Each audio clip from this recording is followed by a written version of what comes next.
Pronto, então hoje é a nossa aula, né, de enfermagem na saúde da criança e do adolescente. Hoje, dia 23 de fevereiro de 2021, a gente vai conversar um pouco sobre crescimento e desenvolvimento da criança e do adolescente. Nós temos como objetivo para essa aula, a gente pretende identificar quais são os conceitos, o que é crescimento e o que é desenvolvimento na criança e no adolescente.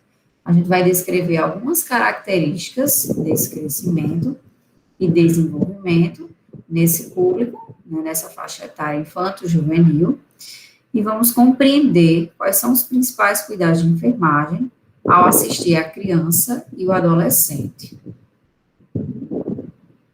Nós bem sabemos, né, que faz parte do nosso ciclo da vida nós sermos gerados a partir desse momento, né? Nós temos o período de pré-natal, temos o nascimento, e aí faz parte, né, do nosso processo, nós crescermos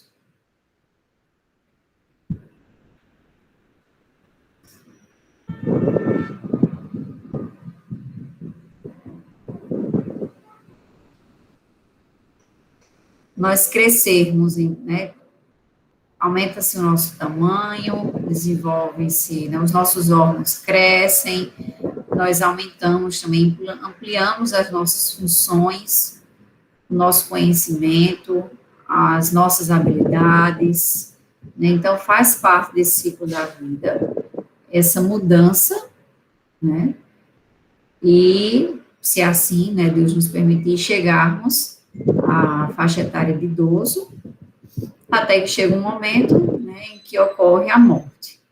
Então, faz parte, esse é o nosso ciclo da vida, né, todos nós vamos iniciar esse ciclo, né, e muitos vão conseguir realmente chegar até a idade de idoso.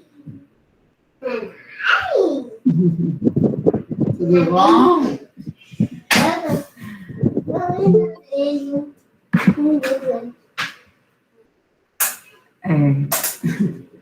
Entrou alguém, Gabi. Depois deles. Não, mãe não pode agora. Mamãe não pode. Não pode. Por quê? Ó.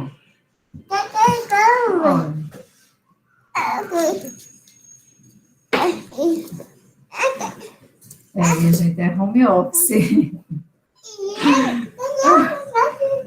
Não,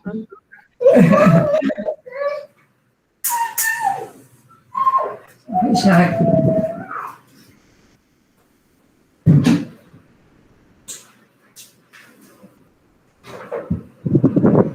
Então, continuando.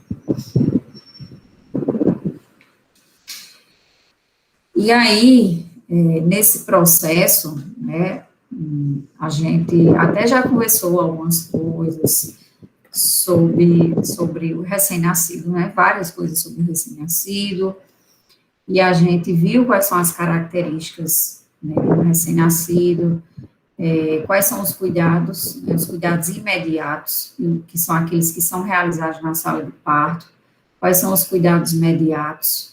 Então, essa criança, ao nascer, a gente vai avaliar, né, o médico vai fazer o índice de Apgar, vai avaliar a necessidade de reanimação ou não, serão feitos, se vai ser necessário aspirar aquela criança ou não, né, é feito um exame geral, né, de como está o estado geral daquela criança. Nós vimos que os recém-nascidos, eles são termoláveis, né, perdem calor com muita facilidade, então tem um risco de ter uma hipotermia, então a gente tem que aquecer essa criança. Vimos alguns cuidados, né,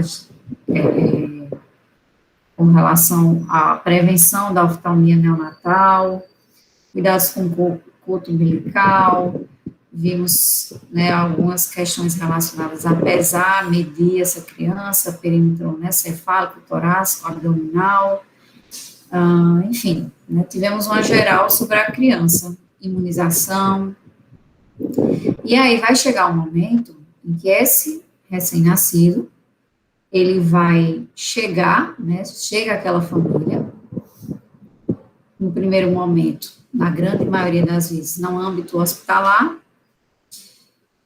outros, né, em casa, ou mesmo já, né, acontece uma vez ou outra, a gente sabe de algum parto que aconteceu no carro, aconteceu no doente, enfim. Tem-se a chegada da criança naquela família, né, e posteriormente indo para a sua residência. Então, vamos pensar um pouco, né, nessa chegada da criança à família. Quais são as expectativas dessa família? O que é que normalmente, assim, a família espera com a chegada dessa criança?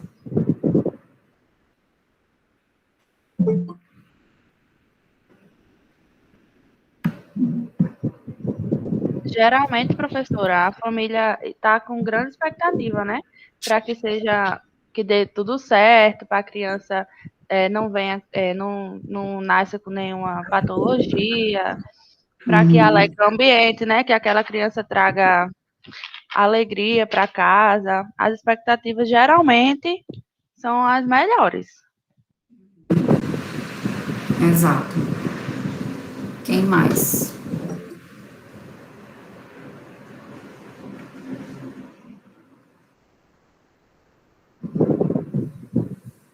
E como é que normalmente acontece esses primeiros dias de vida? Quem ou é mãe ou passa por uma irmã, alguém, né, enfim, que teve bebê, ou mesmo sua mãe, com seu irmãozinho. Como é que são os primeiros dias de vida para essa família que agora recebeu um recém-ingresso, né? Nova rotina. Nova rotina, sem dormir, porque a criança acorda, não tem livre demanda de amamentação, né? É livre a demanda, o cansaço. A gente, assim, simplesmente por mim, né? Que já sou mãe, mudou muito assim a rotina, e muito. Então, assim, tinha dia que eu me sentia cansada, tinha dia que a criança chorava, é uma nova experiência, porque a gente só vai saber dos sintomas que a criança está tendo depois do choro, a gente tem que descobrir aonde é que está causando a dor, né, que a criança está sentindo. Então, para mim, assim, minha primeira menina foi uma experiência para mim, assim, extremamente um pouco difícil, né?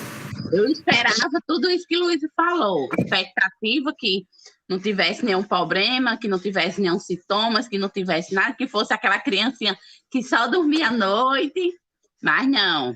Passei por noites sombrias também, de febre, de ficar doente, levar para o hospital, passar dias e dias com criança interna no hospital. Então, assim, a gente espera uma expectativa boa, né? Quando a criança chega na nossa residência, a gente vem a saber lidar com a situação. Mas muda muito, muito, muito, assim, a expectativa, principalmente quando está na nossa residência. E já essa foi minha primeira, já na minha segunda gestação, né, que eu tive da minha menina, foi assim, já diferente da minha primeira. A segunda eu tive já uma expectativa melhor, ela dormia nas madrugadas, então eu tive como descansar mais. Mas quando ela foi completando 6, 7 meses, já veio parte de infecção urinária, de ficar doente, de ir para o hospital. Até que hoje, professora, quando eu passo na frente daquele hospital, Valentina, eu passo orando para que eu nunca, assim, volte mais para ali. Porque para quem é mãe, já passou por situações assim, de ficar várias vezes interna, até quando eu coloquei, até no meu relato que a senhora perguntou, né, para a gente, conta um relato, uma experiência que você já conviveu. E aquele hospital ali de Valentim, ele foi minha casa. Porque se eu contar da minha primeira menina, quando eu estava com 6 meses de gestação da minha segunda filha, eu estava com minha menina mais velha interna, que teve crise convulsiva. Eu estava com 6 meses dentro de um hospital, então só quem é mãe sabe o desespero, assim, né, que a pessoa enfrenta, porque você está dentro do hospital gestante e passando por episódio da sua filha mais velha está dentro do hospital, você não vai querer que aconteça com a segunda. Mas, infelizmente, esse aprendizagem que eu passei com minha filha, hoje eu levo como experiência para mim. Alguém mais? Em geral, a gente cria, né, grandes expectativas, né, que a criança vai ser, acho que Ruth expressou muito bem tudo. A gente acha que a criança vai colocar no seio, já vai mamar, já vai ser tudo maravilhoso, né, a gente acha que não vai precisar de ajuda, de suporte, a gente acha que, por vezes, a gente acha que não vai dar conta de tudo, e até se surpreende, outras vezes a gente acha que vai ser tudo mais fácil. A gente, inclusive, a gente pensa que é exagero, né, daquelas mães que dizem, nossa, eu não tenho nem tempo para lavar meu cabelo, eu não tenho tempo de ir no banheiro, né, então acho que a gente, às vezes, pensa que, não que exagero, mas realmente quem já passou por isso, aí é que vai entender, vai compreender, por isso que muitas pessoas dizem, eu só valorizei mais os meus pais, quando eu me tornei pai e mãe, né, porque a gente vê a dedicação que um pai e que uma mãe tem por um filho, as renúncias, né? Então, gera-se muitas expectativas, né, com aquele nascimento, que venha-se com muita saúde, né, que tudo vai ser perfeito, enfim, então a gente está diante, né, todos os dias em que nós estamos trabalhando com famílias, né, de crianças, nós estamos diante de famílias que criaram expectativas e que normalmente essas expectativas são as melhores, são expectativas grandes. E qualquer que seja a situação que saia diferente das expectativas que eles criaram, é uma reação, em geral, muito dolorosa, né, em que a gente precisa também ter uma inteligência emocional para lidar com aquilo, inclusive para saber que, de repente, quando a filha de Ana Ruth estava lá recebendo um acesso e ela estava triste, ou de repente, não sei, se ela de repente ficou chateada com a equipe, não era a Ana Ruth chateada com a equipe, era a Ana Ruth defendendo a cria dela, né? Então, a gente lida muito com essas situações, né?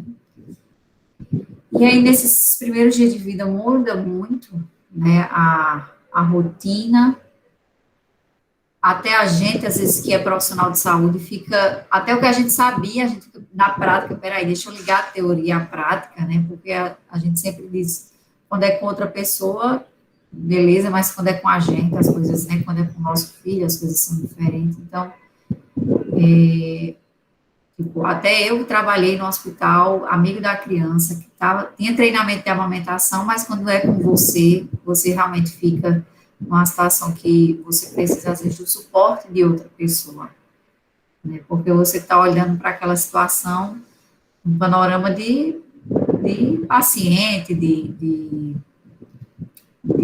protagonista mesmo, né, e aí, às vezes, tem que vir outra pessoa com um olhar profissional, reposicionar a criança, ajudar, né, se o bebê não está sugando, vamos dar uma acordadinha nele aqui, uma coceirinha no pé, uma mexidinha aqui na bochecha, enfim. Então, em geral, são muitas expectativas, os primeiros dias de vida são muito difíceis, você não sabe se está frio, se tá calor, como é que está para a criança. Depois, aí, lá no 14º, 5º dia de vida, chegam as cólicas. Nesses primeiros dias de vida, o bebê dorme até mais, né, na maioria das vezes. A gente pensa, ele é quietinho, dorme bem. Aí depois é que a gente vai notar que vai chegar um momento que ele vai dar umas acordadinhas maiores, né, porque faz parte do sono da criança. A criança nos primeiros dias e depois até nos primeiros meses, elas dormem, mas o tempo de sono delas é maior, né, e o tempo que elas ficam acordadas é menor, e aí, à medida que vai passando os anos, eles vão diminuindo, né, o tempo de ficando mais tempo acordado, né, então, São muitas mudanças, é um período em que ocorrem realmente muitas mudanças. Uma criança de 1 mês é diferente de uma de 2, bem diferente de 3, né? E tem os saltos de desenvolvimento, enfim, vem muita informação para essa família, né? Para eles organizarem aquela rotina. É um momento também de formação de vínculo, de apego. Inclusive, assim, muitas mães relatam esse amor desde a gestação, mas muitas não sentem necessariamente esse arrebatamento, digamos assim, desde a gestação, e tudo bem, né? E a criança nasce, e realmente, depois do nascimento dela, é um momento também que se forma vínculo, apego, né? E nesse aspecto, inclusive, o aleitamento materno colabora bastante, né? A amamentação, nessa formação desse vínculo. É um momento também de desenvolvimento da função, né, parental. Então, a gente se vê, né, diante daquela criança e, às vezes, dá até um desespero. Nossa, a partir de agora, eu sou responsável por essa criança, né? Sou eu que vou educar, e se eu não alimentar essa criança, ela não vai estar alimentada, se eu não trocar a fralda, enfim, você se vê numa situação que você é totalmente responsável. Isso, dependendo de como o pai e a mãe, né, digerir essa informação, isso pode ser determinante até para algumas questões psiquiátricas, porque nós vimos que não tem uma propensão realmente da mulher no pós-parto, ela tem uma certa tristeza, né? Não é incomum, é bem comum. Essa tristeza, ela só não pode perdurar, né, por dias.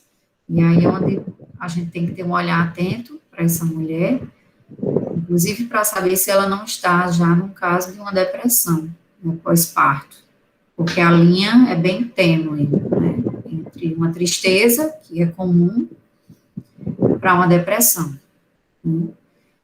Então, é um momento realmente nessa função parental, ser o pai e a mãe, né, exercer essas atividades.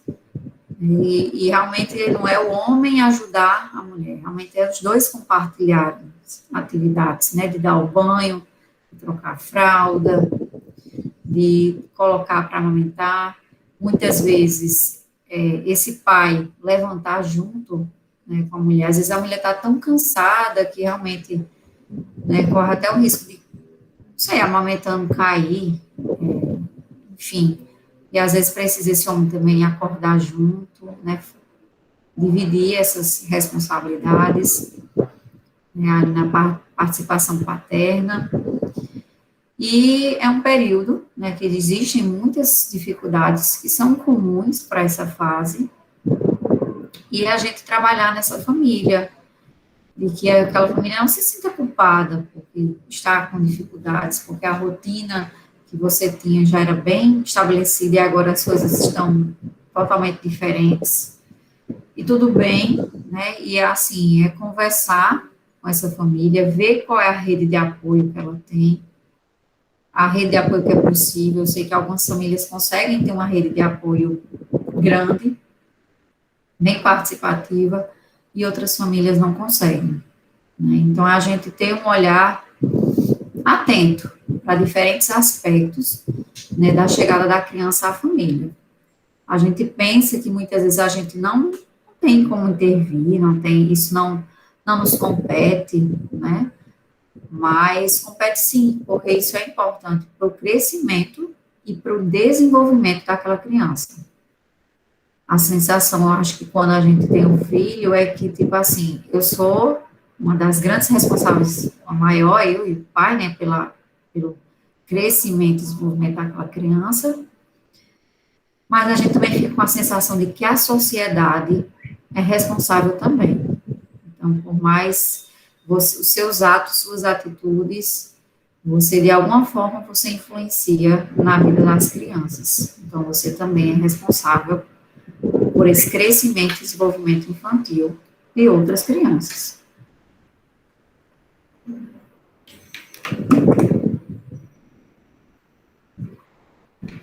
E nesse contexto, a gente vê que a criança, ela não é parte, né, de um contexto vazio, como se ela não tivesse ali uma árvore genealógica, uma história, influência já desde o período gestacional, porque a gente vê que a criança lá na gestação, né, ela escuta, né, ela já sente se a mãe está estressada, está liberando ali uma grande carga de adrenalina, a criança sente, esses hormônios chegam à criança, né, a mãe, ela está tendo um período de gestação com muito estresse, né, então o cortisol, né, ele se eleva, e aí pode acontecer também essa informação chegar à criança, então ela é um ser altamente influenciável, né? Ela influencia, né? Agora vai ser o do BBB, né? O influenciador e influenciável. Ela influencia naquela família, na rotina, nas mudanças, em tudo, mas ela também é muito influenciável pelo meio. Então, ela não está num contexto vazio, ela está num ambiente familiar, que esse ambiente, em geral, né, muitas famílias, esse ambiente é repleto de esperança, existem muitas crenças diversas, existem valores, aquela família tem metas, e tudo isso vai influenciar a formação dessa criança, que está em pleno desenvolvimento. Inclusive, a gente destaca muito os primeiros 1000 dias de vida. E nesses primeiros 1000 dias de vida, vai estar incluso desde o período gestacional. Inclusive, algumas pessoas já relatam muito, desde o período pré-gestacional. E como aquele casal se prepara para ter um filho, esse preparo tem parte dos dois, porque, inclusive, algumas pesquisas demonstram que existe influência, né, o estilo de vida do pai vai influenciar na questão, né, do gameta masculino, vai influenciar geneticamente, né, do que você pode dar numa parte de herança genética para aquela criança. É claro que tem algumas condições que a gente não consegue modificar, mas que você pode trabalhar na ideia de você dar genes mais saudáveis para aquela criança. Então, realmente, o homem e a mulher se preparar, se fazer atividade física, reduzir estresse, melhorar o sono, verificar quais são os medicamentos que está sendo feito de uso, se esses remédios realmente são indicados de permanecerem, né? Então, por exemplo, existe um remédio para calvície, finasterida, né, para perda de cabelo, enfim. O recomendado é que você pare coisa de 3 meses antes esse medicamento, né, e na maioria das vezes são utilizados pelos homens, então que se pare esse medicamento, então verificar realmente como é que estão os exames daquela mulher, como é que está a vitamina D, ferro, né, porque esse bebê vai necessitar de muito ferro, vitamina B12, como é que está o ácido fólico, que é essencial para o neurodesenvolvimento, o desenvolvimento cerebral dessa criança.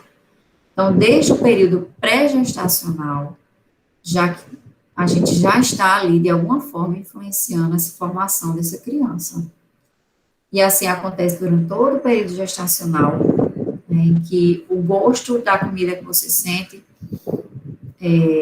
alguns estudos mostram que mães que consumiam mais doces no período gestacional, a criança, ela realmente tem um paladar mais adocicado. Então, ela deseja mais doce. Então, são muitas influências. A gente até, acho que mais do que a gente imagina, são muitas influências que o período gestacional pode determinar para essa criança. Então, assim, é um período em que você pode suprir sua criança de muitos nutrientes, em que é necessária essa suprição, né, de ômega 3, vitamina D, enfim, é um período bem importante para a formação desse sujeito. E os primeiros 1000 dias de vida a gente estende, né, até a faixa etária, né, de 1 ou 2 anos. até a faixa etária de 1 ano, exato, até a faixa etária de 1 aninho de vida. Então, assim, é um período bem, que você pode influenciar bastante, né, esse desenvolvimento da criança. E aí, quando a gente está tendo uma criança, a gente não pode ver essa criança de forma isolada, né, como se fosse um boneco. A gente tem que atender essa criança considerando o contexto em que ela vive. Até o que é que eu falo para aquela família, eu tenho que tomar cuidado, porque aquela família tem crenças, tem costumes, tem formas diferentes de se vestir, de demonstrar apego, de demonstrar, enfim, de dialogar. Eu tenho que ver o todo, né? E a gente precisa estar atento, né, às possíveis dificuldades que essa família vai ter, e a gente precisa estimular também, como eu disse para vocês, a construção de uma rede, né, uma rede de apoio, e aí cada um vai ter, né, mais ou menos a sua rede estabelecida. Em algumas famílias, a rede de apoio vai ser um avó da criança, um avô, uma tia, em outras famílias pode ser uma vizinha, né, enfim, uma babá, enfim, né, ver essa rede de apoio. E essa rede de apoio, nós da equipe de saúde, né, nós também estamos inclusos, principalmente, né, a equipe de saúde da família. Ela também constitui uma rede de apoio para essa família. E aí, nesse aspecto, eu trouxe alguns conceitos, né, que são importantes. Já ouviram falar em puericultura? Já ouvi falar. Eu já, professora. Eu acompanho da criança, né? Até os 2 anos de idade, na USF. Exatamente. Então, na equipe de saúde da família, né, principalmente, a gente fala muito, hoje é dia de atendimento de puericultura, então, é um dia, um turno, enfim, que a equipe se organiza para receber, né, aquelas crianças, e nós vamos acompanhar aquelas crianças desde o momento do nascimento, e aí até passando os anos de vida, né, não cessa nos 2 anos. A puericultura, ela permanece durante toda a infância. A diferença é que nos primeiros 2 anos de vida, a frequência de consultas é bem maior, né, principalmente no primeiro ano de vida. Porque vocês, inclusive, lembram, né, que eu falei, uma criança de 1 mês é bem diferente de uma de 2 meses, de 3, são muitas novidades, muitas variáveis que estão ali em pleno desenvolvimento e que precisam ser observadas atentamente de perto. Porque eu não posso exigir dessa família, ela pode até ter, assim, uma noção de quando é que essa criança já era para estar engatinhando, sentando. Ela pode até ter um interesse em estudar, ver na internet, mas eu não posso exigir dessa família que ela saiba disso tudo, né? Ela não estudou para isso tudo. Então, alguém vai falar?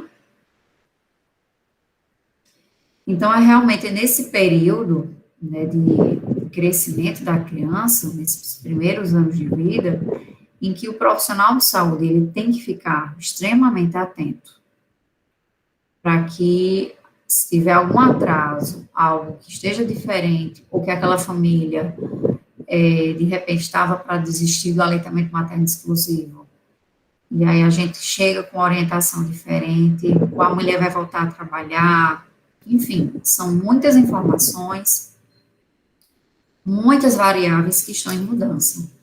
Então, ele é um período em que a equipe, né, de saúde, os profissionais de saúde se destinam ao acompanhamento integral do desenvolvimento infantil.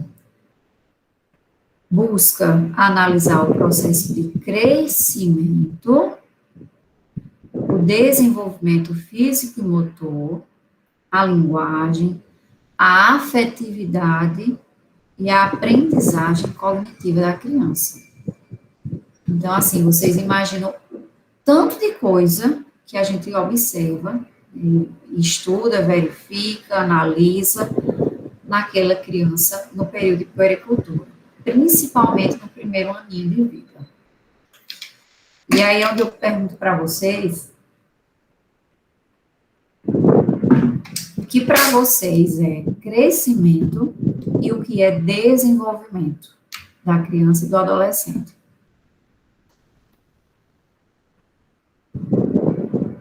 Professora, eu acho que o crescimento está mais voltado para a estatura e desenvolvimento para as condições psíquicas, motoras, emocionais, enfim. Eu acho que é mais relacionado a isso. Vocês estão certos, né? Alguém quer completar? Eu acho que também é a questão do crescimento, como tem ali, né? É o processo que a criança está passando. E o desenvolvimento são as mudanças que vão acontecendo durante esse processo. Eu acrescentaria, professor, as funções cognitivas, que elas estão em constante desenvolvimento, né, durante esse processo que o Luiz acabou de mencionar. Perfeito. Vocês estão certíssimos. O crescimento, ele está mais relacionado aos aspectos corporais, né? E o desenvolvimento, ele envolve globalmente, né? Aspectos cognitivos, motor, né? Como é que tá? Senta, se você já segura o pescoço, se pega objeto, né? Está relacionado a questões motoras, de fala, de linguagem. Então, essa é a grande diferença. Eu vi que teve algumas perguntas. O Ruth perguntou se já ouviu falar se ter relação sexual antes da ovulação tem mais chance dela engravidar de uma menina. É verdade? Sim, é verdade. Devido à velocidade do gameta, né, do X e do Y. Então, as meninas, o tempo que elas vão percorrer, aí quando elas, vai ser um período mais lento, o gameta feminino, enfim, aí quando ocorrer a ovulação, o gameta vai ter chegado lá.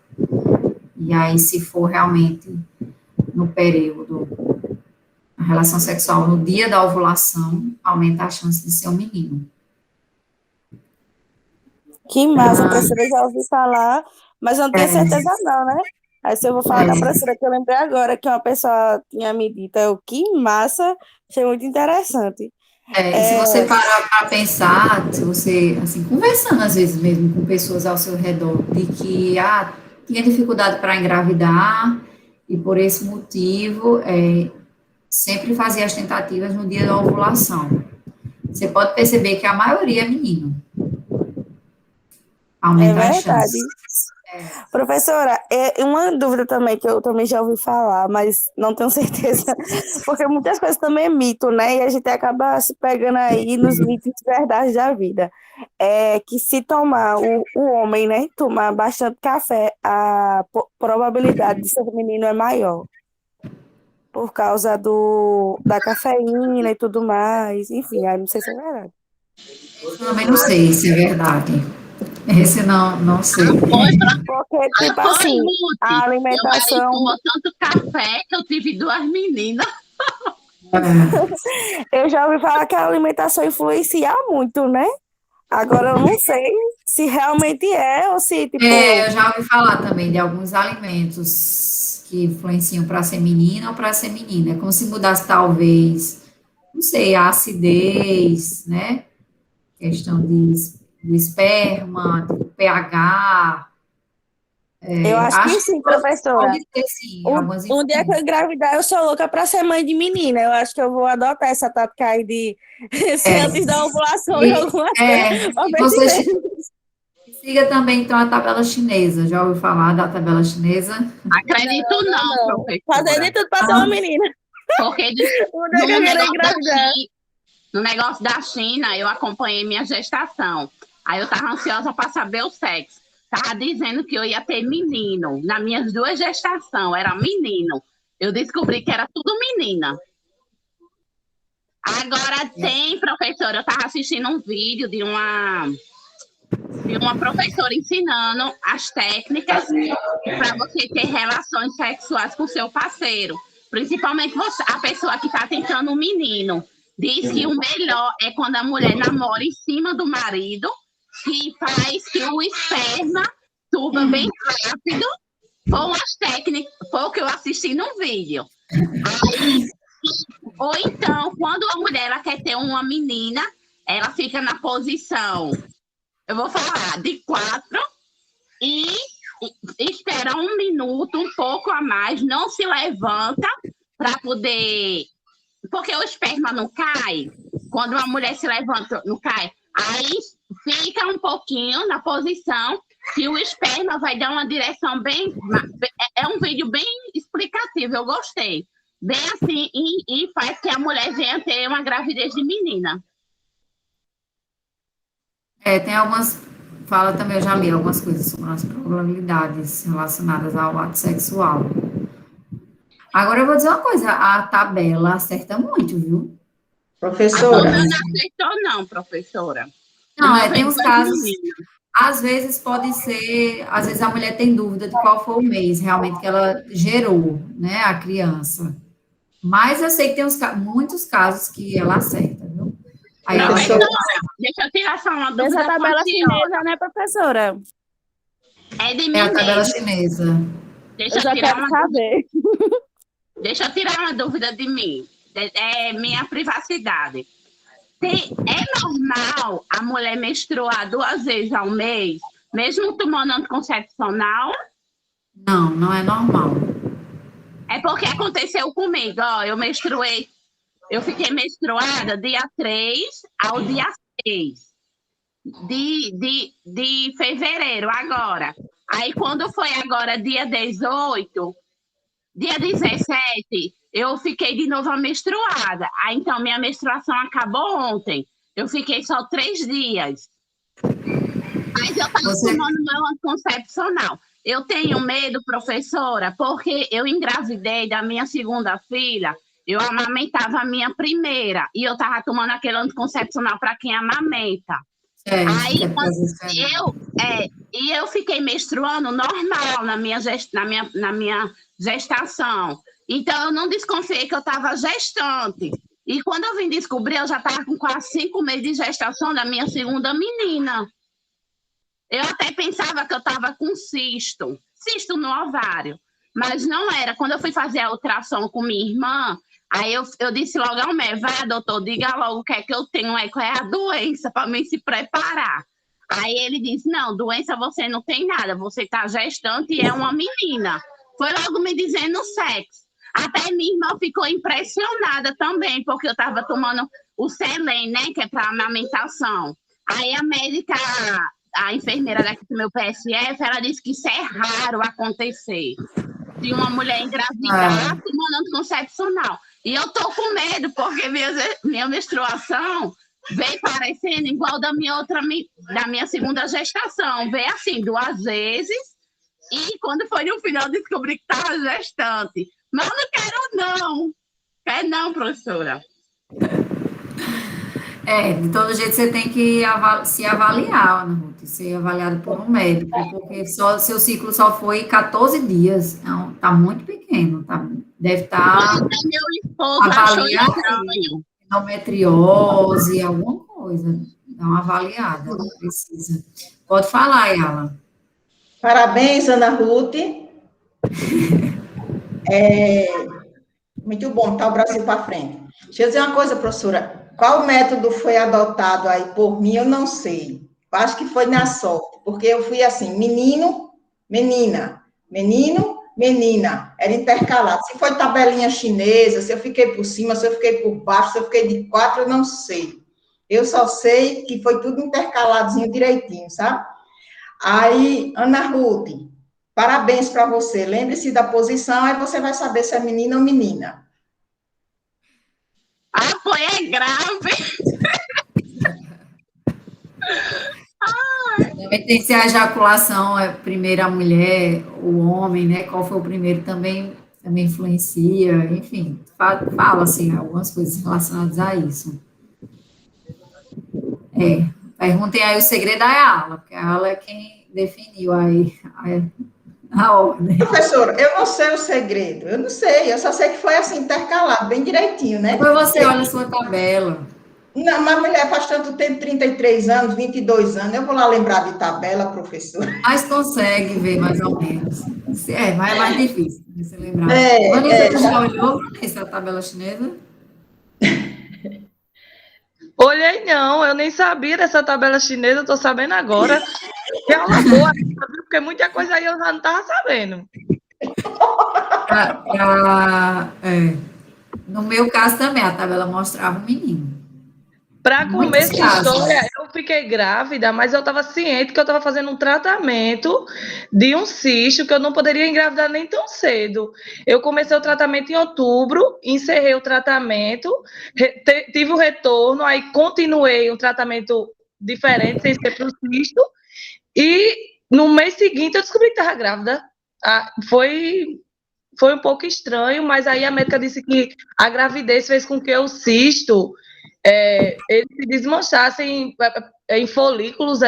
Ele explicou, não sei explicar direito, fez com que o cisto se transformasse em folículos de sangue e ele se desprendesse da parede do útero, que ele não era no ovário, ele era no útero, e saísse durante a minha menstruação. Mas aí, como eu não percebi durante a menstruação, eu fiquei mais fácil, mais fértil. A Janaína perguntou, esses cuidados vão influenciar para ser apenas para mães ou mãe e pai? Ultimamente vem se mostrando que esses cuidados pré-gestacionais são para os dois, que o homem geneticamente também influencia, se ele se cuidar antes, ele vai ter aí, levar informações genéticas mais positivas para o feto. Então, influencia para os dois. É claro que no período gestacional a mulher, né? O homem vai influenciar no quesito, no estresse é a mulher, para ela não ficar estressada. Mas a influência pré-gestacional são dos dois. E aí vocês participaram de alguns atendimentos, né? Na unidade básica de saúde, perfeito. Então, viram alguns atendimentos de puericultura.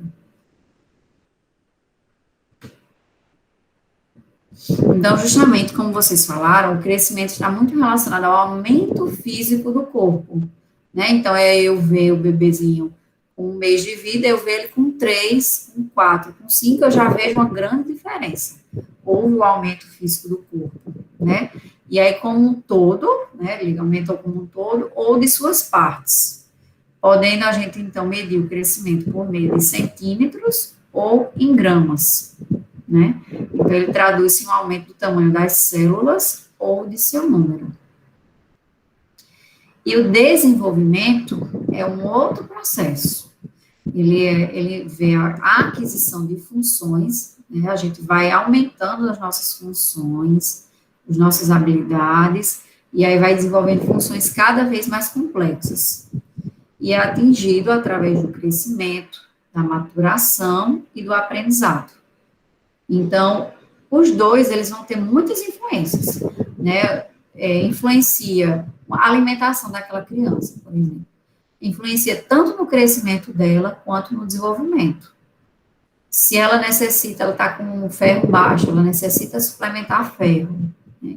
Isso vai influenciar tanto no crescimento dela, porque ela pode estar com anemia ferropriva e não está ganhando adequadamente peso ou estatura, como também, devido a essa anemia ferropriva, ela pode estar com mais sonolência, com menor poder de concentração, e isso vai influenciar no desenvolvimento dela, no aprendizado dela. Quem é que, com anemia, todo sonolento vai conseguir aprender, né? Não consegue aprender da mesma forma.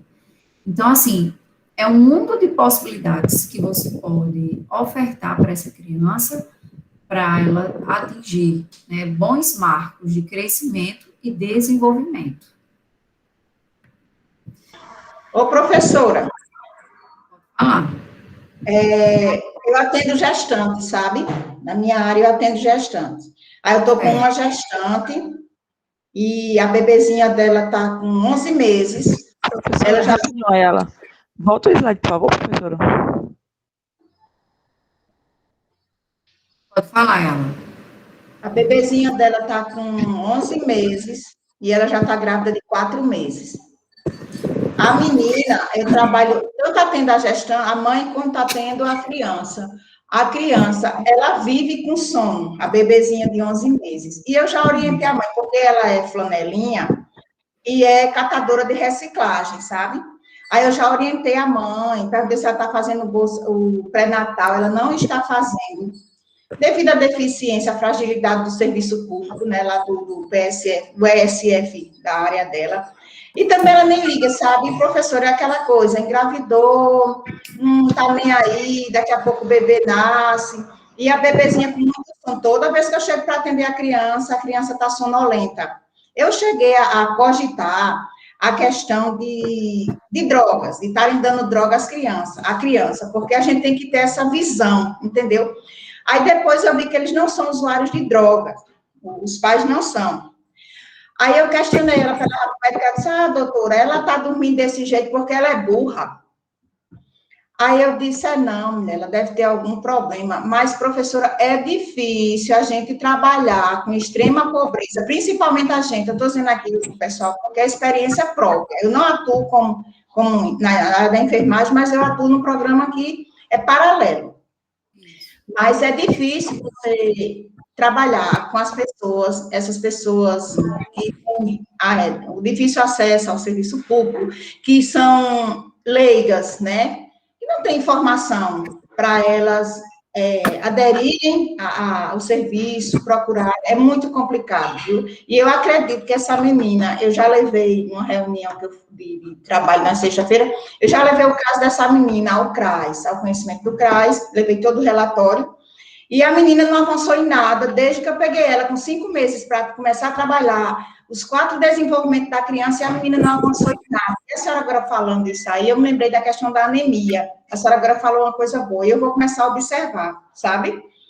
E vou dizer à mãe, porque eu já trabalhei a linguagem, já trabalhei a cognição, a motricidade, a socioafetividade, e a menina, ela não avança. Ela está com 9 meses, não avançou, 11 meses, não avançou nada, nada, nada. E eu vou ver essa questão vou chamar a gente de saúde, ver a questão da anemia nessa criança. A gente tem que começar a partir, assim, toda criança a partir dos 6 meses de idade, ela já passou daquele período de aleitamento materno, em que ela recebe, né, muitos nutrientes, inclusive o ferro. A partir dos 6 meses de idade, realmente se recomenda que ela receba a suplementação de ferro. Alguns pediatras, inclusive, já optam desde antes dos 6 meses de idade. Já porque é muito fácil da criança ter anemia ferropriva. E você pega várias crianças e ela está com anemia. Agora sim, a gente tem que considerar os aspectos laboratoriais, de aspectos biológicos, né, como no caso da anemia ferropriva, mas nós podemos também, assim, era interessante que se tivesse condições, enfim, esse infelizmente, é tão difícil, né, no serviço público, você ter acesso a profissionais, né, de maior complexidade, porque, assim, descartada outras situações, essa criança possivelmente era interessante que ela fosse avaliada por um neurologista, um neuropediatra, para se avaliar se não tem alguma doença rara, alguma questão genética, né, autismo, se ela não é autista, enfim, se tem alguma questão neurológica envolvida. Porque uma criança que não está atingindo os marcos do desenvolvimento, ela precisa ser avaliada.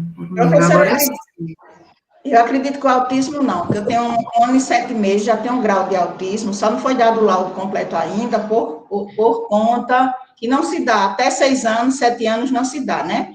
Mas eu acredito que essa de 11 meses, ela não tenha traços de autista, não. A autista é outra, inclusive a autista, eu achei que era autista e chamei a psicóloga e ela fez uns acompanhamentos e enviou para a FUNAD, sabe? Ela já atendida na FUNAD. Mas essa não, eu acredito que é como a senhora disse, a questão mas, assim, Mas antes dos 6 anos, pode sim dar o diagnóstico. Agora, depois de 2018, a partir dos 2 anos já pode fechar. Dependendo do grau, né? Assim, tem os sintomas são muito aparentes, né? As características, melhor dizer, não do que sintomas. As características são muito aparentes, e aí realmente a médica pode fechar. Ela pode fechar para depois é um TDAH. TDAH realmente a partir de 4, 5 anos. Minha menina. Em relação ao desenvolvimento intrauterino, a senhora estava falando de anemia agora, aí eu lembrei das medicações iniciais para tomar para prevenir algumas doenças, né? E do desenvolvimento intrauterino do bebê, né?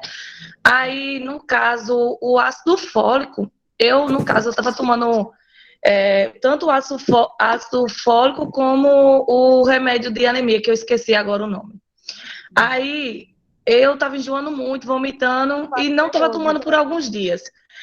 Aí, eu pesquisando na internet, vi a importância dele, sabe?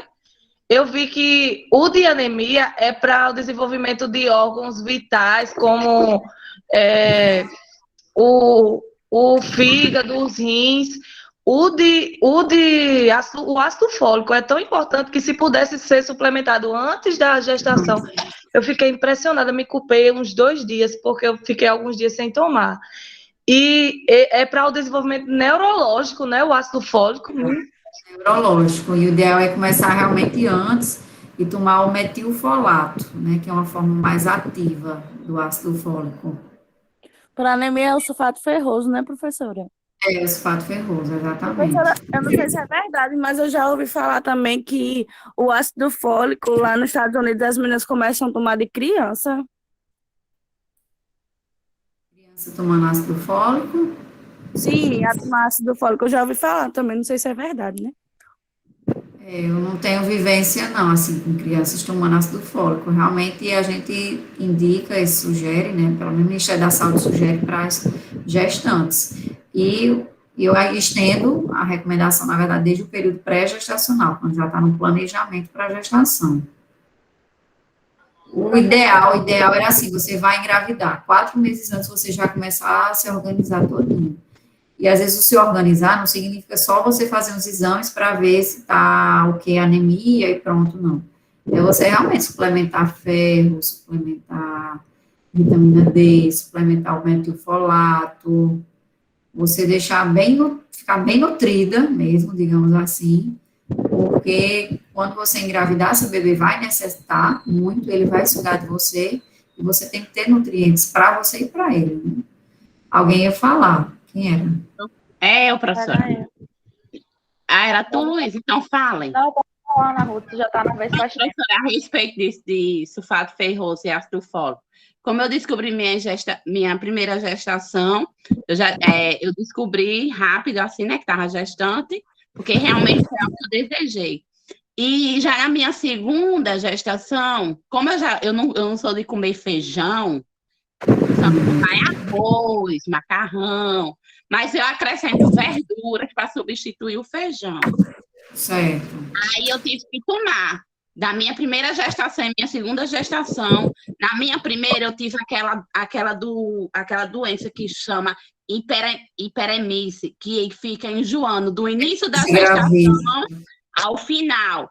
Aí eu tive que tomar Noripurum, injetável na bunda, que é o causa de ferro, né, para o organismo. Então, eu tomei muito, menina, eu tomei tanto o Noripurum para ficar coisando o ferro e tomei ácido fólico do início da minha gestação até o final, porque eu não aguentava segurar muita alimentação na barriga. Eu era colocando na boca e vomitando, colocando e vomitando. Até que nessa época eu estava fazendo enfermagem na Nova Esperança. Eu já tinha entrado e eu tive que trancar lá o curso de enfermagem por motivo disso, porque eu não estava segurando a alimentação na barriga. Eu tomei soro para poder também me nutrir por motivo dessa doença que fala, porque diz que teve isso aí foi a princesa, né? A princesa da Inglaterra, que quando ficou grávida, da primeira menina dela. Aí eu disse, mas eu não sou princesa não, minha filha, eu sou uma pobre coitada mesmo. Aí, mas eu tive, professora, essa doença. E é horrível, eu não desejo para ninguém. Porque ficar do início até o final da gestação, só enjoando. É muito desagradável. Remédio, professora, de enjoo, que segurasse o tal do enjoo. Não tinha. E outra, a respeito que a senhora estava falando da doença, de diagnosticar a criança, essa mesma minha menina, mais velha, a Glorinha, as meninas do curso até sabem. Quando ela quando ela nasceu na maternidade Cândido Vargas, não fazia ainda o diagnóstico de sopro no coração. Eu vim descobrir que minha menina mais velha tinha sopro, foi no hospital, quando ela ficou interna, no Hospital do Valentina. Aí o médico lá diagnosticou que ela tinha sopro, mas eu não sabia qual tipo de sopro. Ela foi para o que faz o tratamento de acompanhamento cardiologista, né, do sopro. Com uns 9 meses, graças a Deus, o sopro dela fechou. Aí o que é que aconteceu? Com 9 meses para 1 ano, eu coloquei ela na creche para se entrosar com outras crianças, né, para o desenvolvimento intelectual dela e motor. A diretora da creche me chamou a atenção, me orientando, dizendo que ela apresentava um comportamento de distanciamento com outras crianças, não era muito de se entrosar. Sim. Só que daí, professora, eu levei para o meu lado, assim, eu levei para o meu lado pessoal, não escutei muito a diretora, porque eu sou muito assim na minha, eu sou muito quieta, eu não sou muito de estar, assim, se comunicando com outras pessoas. Eu me comunico quem fala comigo. Quem fala, eu falo. Mas quem não fala, eu também não falo. Então, eu fico no meu canto. Então, eu disse, não, é normal, ela ainda tem 1 ano. É coisa de criança, tal. Só que aí, o que é que aconteceu? Foi passando 1 ano, 2 anos. Minha filha teve 2 vezes crise convulsiva. Convulsionou em casa. Levei para o hospital, ficou interna. Aí, a diretora de novo me chamou a atenção. Ela já estava apresentando um comportamento meio agressivo, não se entrosando com as crianças e não queria obedecer às tias. E ela, professora, desde pequena, eu fui assim observando na parte da alimentação, que ela só queria comer comida passada no liquidificador. Eu digo, professora, que minha primeira gestação foi uma gestação muito complicada, que eu não tive assim muita experiência assim. Se eu disser que eu tive felicidade, eu tive, claro, que é minha filha, mas experiência também de muita aprendizagem para mim. Noites de choro, noite de tristeza. E quando eu falo assim, até me emociono um pouco. Por quê? Porque quando ela era pequena, eu fazia a alimentação, as comidinhas, a introdução alimentar. E quando eu fazia, ela chorava, ela berrava, até que eu tenho um vídeo, professora. Eu não gosto nem de assistir, porque quando eu dava a alimentação, ela fechava a boca, ela gritava, parecia que eu estava espancando a minha própria filha. Só que não. E isso aí, ela foi crescendo, e eu disse, não, ela tem que ir para a creche para ela se entrosar com outras crianças. E eu coloquei, ela emagreceu, não comia na creche, eu ia lá pegar. Quando chegava em casa, ela comia um prato, minha filha, um prato de adulto passado no liquidificador. E eu disse, não, esse comportamento dela tem que mudar. E daí a diretora foi me chamando a atenção e eu fui com meu esposo lá. Hoje, minha filha, depois que ela teve as crises, ela apresentou mais ainda comportamento de TDAH, transtorno de hiperatividade.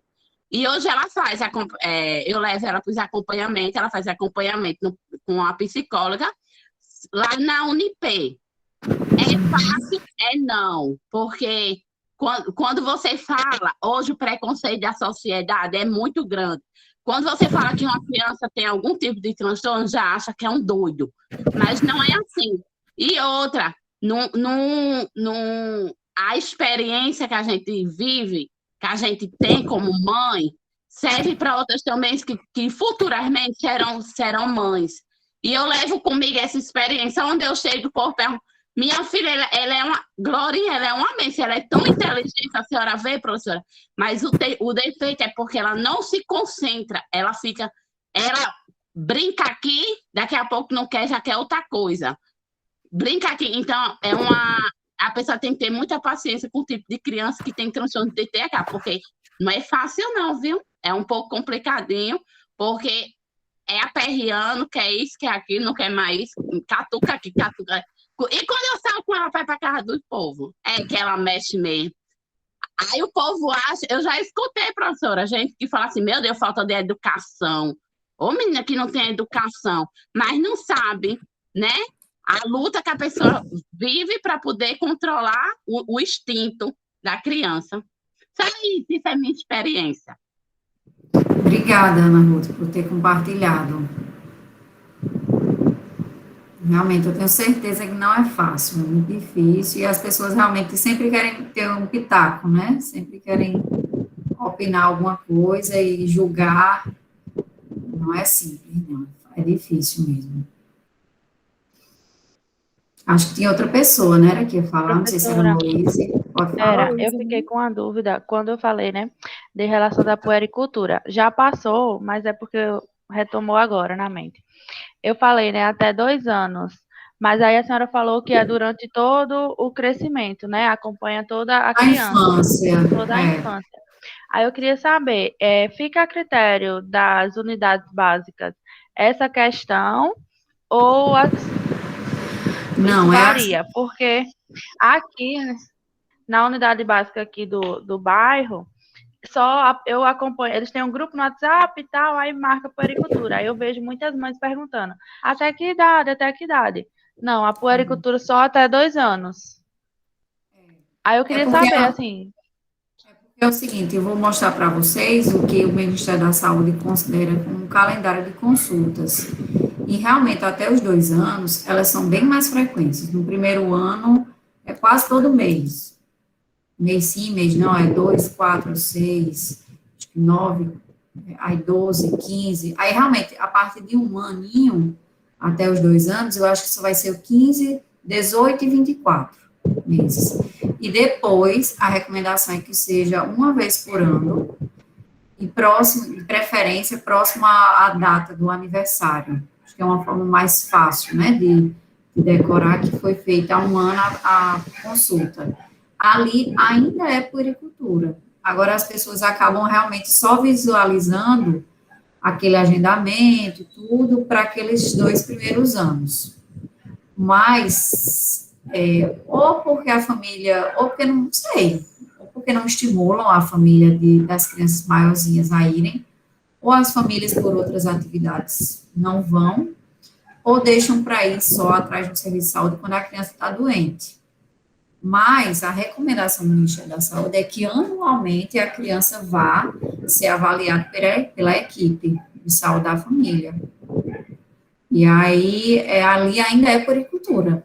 Só que aí realmente consideram, em geral, na rotina, consideram que a gente agenda, né, nesse dia, essa tarde aqui, só para as crianças de 0 a 2 anos. Mas aí, infelizmente, as outras crianças necessitam de atendimentos e muitas vezes elas não vão por N motivos. E aí acaba que realmente, se você for num serviço mais privado, você vai notar, né? As mães levam as crianças pelo menos uma vez no ano, ao pediatra. Ali é puericultura. No caso dessa puericultura, professora, licença, né? Vai até os 12 anos seguindo o ECA ou até os 9 seguindo a Organização Mundial da Saúde? Pronto. Aí, assim, nas unidades de saúde da família, realmente a gente não observa essa continuidade, né? Infelizmente, a gente não observa essa continuidade anual. Mas poderia continuar até os 18 anos. E no pediatra, a gente vê, em geral, as pessoas levam seus filhos até os 18 anos. E a partir daí seriam para a saúde do adulto, né, de acordo com especialidades que aquele indivíduo necessita. Infelizmente, a gente não vê na prática, sabe? Na prática, o que era para ser? Uma criança de 3 anos, a partir de 3 anos, já era para ser verificada a pressão arterial dela. Mas aí você vai para a unidade de saúde da família e não tem um manguito adequado para aquela criança. Aí, na prática, muitas vezes, uma criança de 5 anos, a gente não vê uma família levando, né, uma criança de 5 anos para uma puericultura.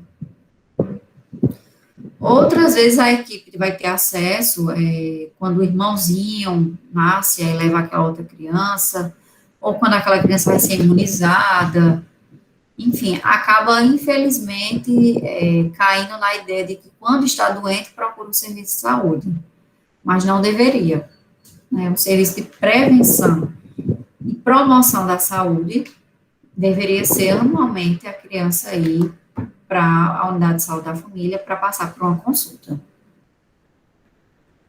Ok. Mas a gente não vê isso sendo realizado de forma rotineira.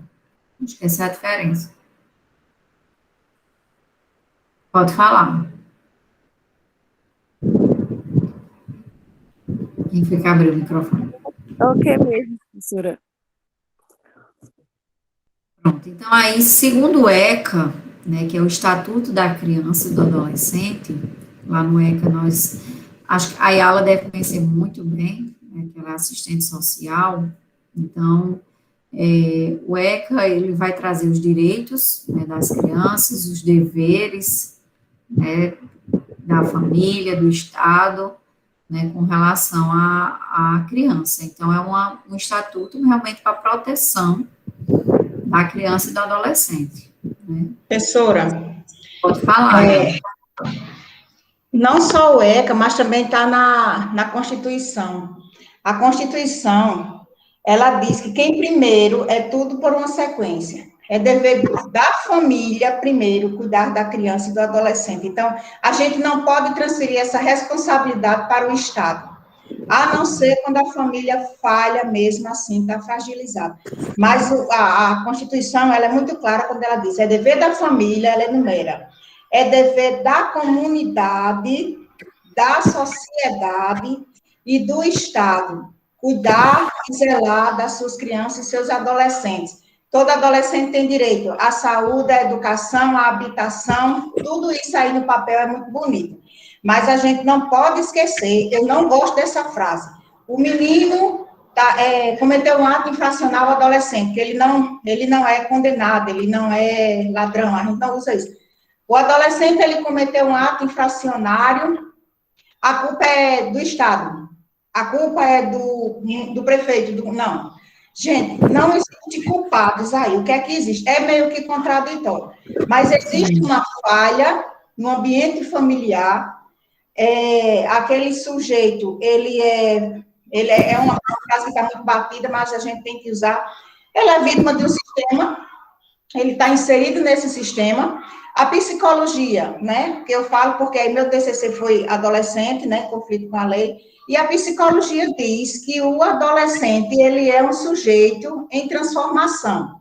Ele ainda, ou seja, ela não culpabiliza ele pelos atos que ele vem a cometer. Aí alguém pode dizer, mas sabe estuprar, sabe roubar, sabe sei lá, então sabe votar, então, não é por aí, certo? E quando a Constituição diz é dever da família, ela primeiro está dando essa obrigação, esse compromisso à família. Quando a família falha, a comunidade, aí tem as pastorais, né? Quando essa comunidade falha, aí vem as casas, vem a sociedade no todo. Aí é que entra o Estado, com suas casas de acolhidas, né? Que é o Conselho Tutelar, aí entra o Estado com alta complexidade, porque tem a baixa complexidade, a básica, tem a média complexidade e tem a alta. Quando chega, a gente tem que evitar, no meu caso, que eu trabalho com crianças, né, e famílias, o vínculo familiar, eu trabalho com vínculos familiares, a gente tem que evitar que esse sujeito chegue na alta complexidade. Porém, os fatores, quando o sujeito desse chega com 12 anos, 13 anos na alta complexidade, esse sujeito, para ser reinserido à sociedade, é complicado, sabe? É uma frase também que eu desconstituo muito, que diz assim, fulano foi preso, o adolescente, ele foi detido, aí ele foi tirado, o certo é dizer tirado de circulação daquele ambiente que ele estava. O sujeito, ele não foi, a higiene. Não é para dizer que foi preso, é isso? Ele foi preso, não é para dizer que ele foi preso, ele foi tirado de circulação, Aí diz assim, fulano vai se ressocializar. Ressocializar de quê? Se a gente não tem um sistema sério que ressocializa o cidadão. Então, é coisas completas, mas em momento algum as pessoas estão erradas quando dizem assim, é a forma como falam que está errado, mas em momento algum ninguém está errado quando diz assim, a família, é culpa da família. Não é para dizer essa palavra, é culpa da família, mas a gente pode dizer assim, onde foi que essa família falhou? E essa família muitas das vezes fala porque o Estado deixa de chegar com sua mão visível, né? O Estado falha com a família automaticamente falha com o adolescente, aí essa responsabilidade é transferida para a comunidade, para a sociedade, aí chega para o governo, para o Estado. Mas é nosso dever, viu, gente? Tão certo quando diz que a gente mesmo que tem que educar nossos filhos. Não é escola, não. A escola, ela não educa em nada. A escola, ela dá continuidade daquela... A família, valores e costumes. A escola é a didática, é a acadêmica, mas o dever é nosso mesmo.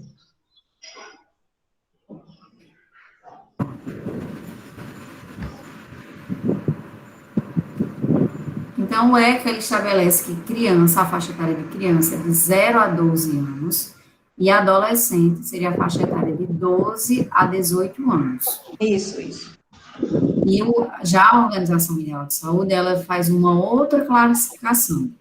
Ela classifica a criança como de 0 a 9 anos, o adolescente de 10 a 19 anos, e ela ainda traz uma classificação que ela chama de juventude. Né? Ela traz que seria ali aquelas indivíduos de 10, 11, 12, né?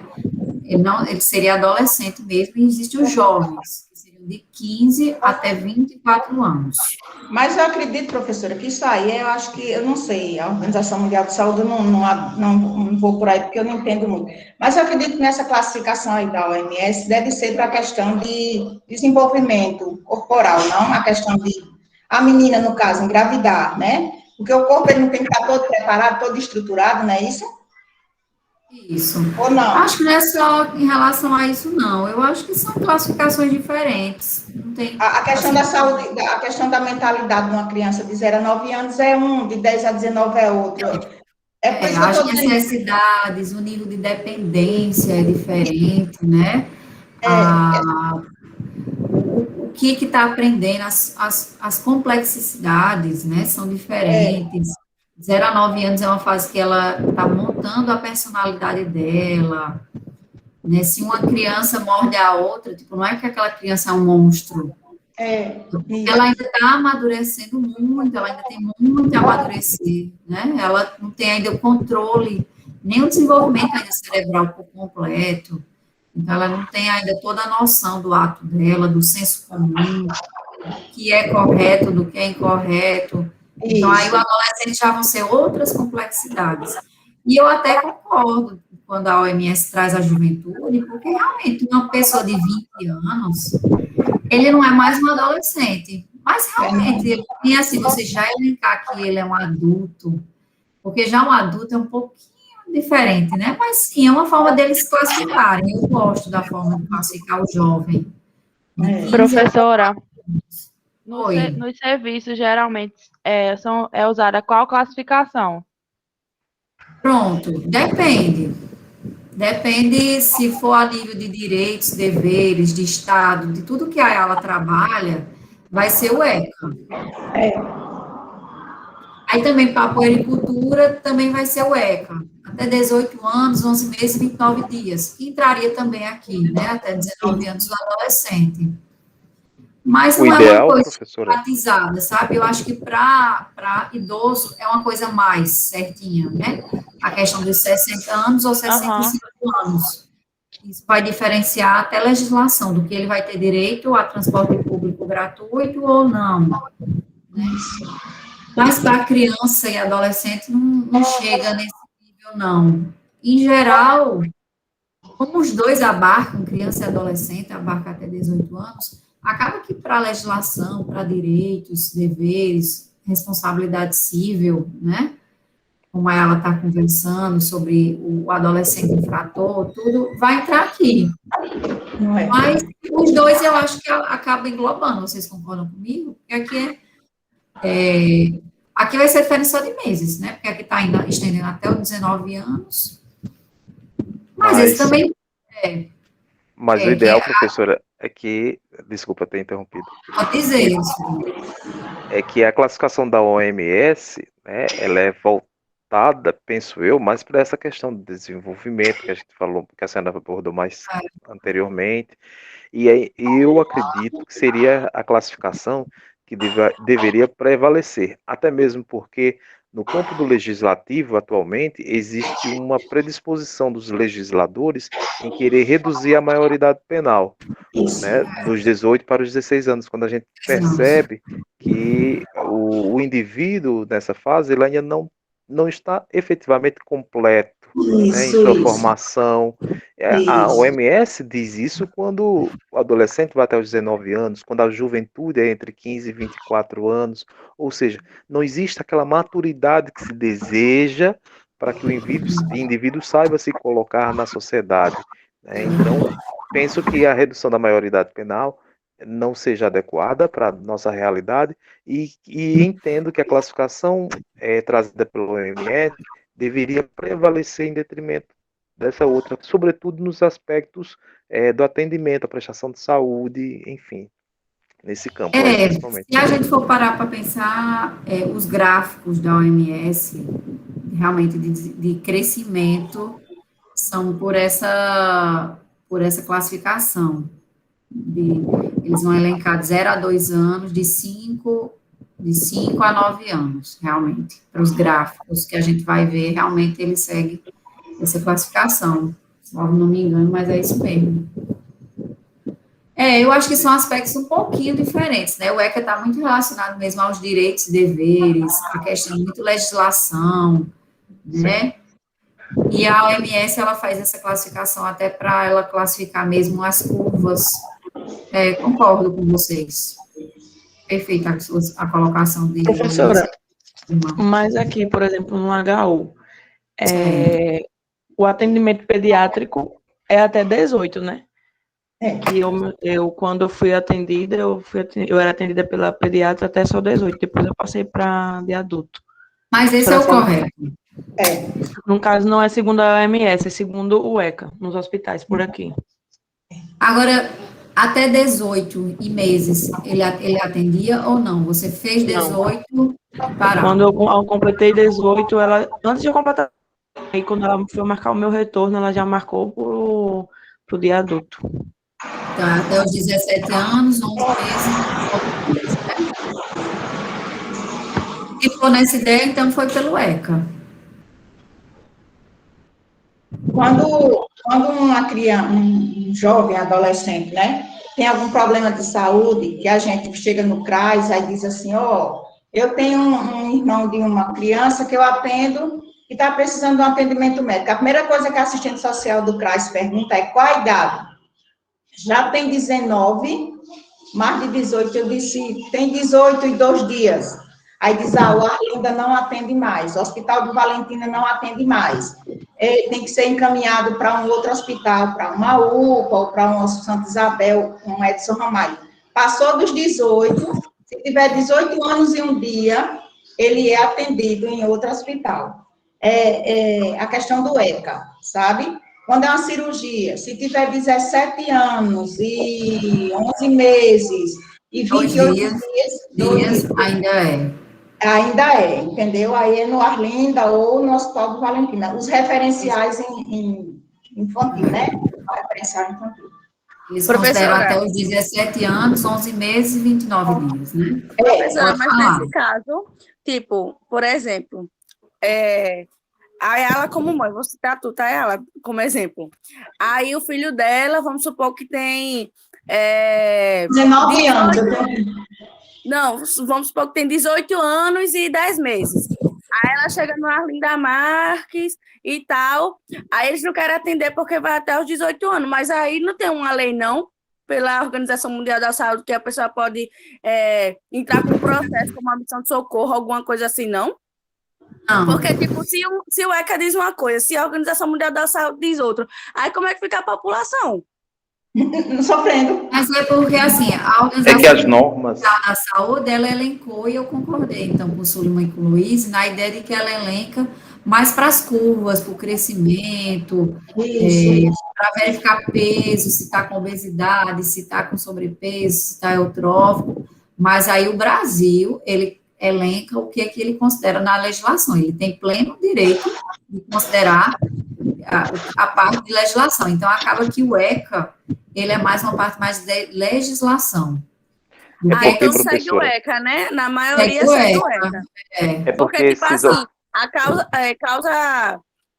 acaba causando, tipo, vamos dizer, uma confusão na nossa cabeça, tipo, e aí, vai ser atendido no hospital, não vai aonde? ser, Mas isso entendeu? é o que vai acontecer muitas vezes, realmente, quando você está nessas fases de transição, você realmente fica, eita, né, o Arlinda Marques ainda aceita ou não aceita?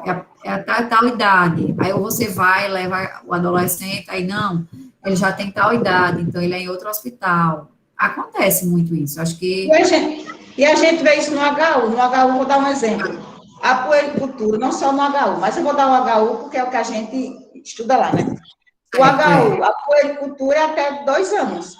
Pronto, depois de 2 anos, eles encaminham para o Arlinda, para o PSF, para o Valentina. O atendimento, assim, integral é até os 2 anos, né, professora? Depois de 2 anos, eles não atendem mais. Aí já começa daí a peregrinação.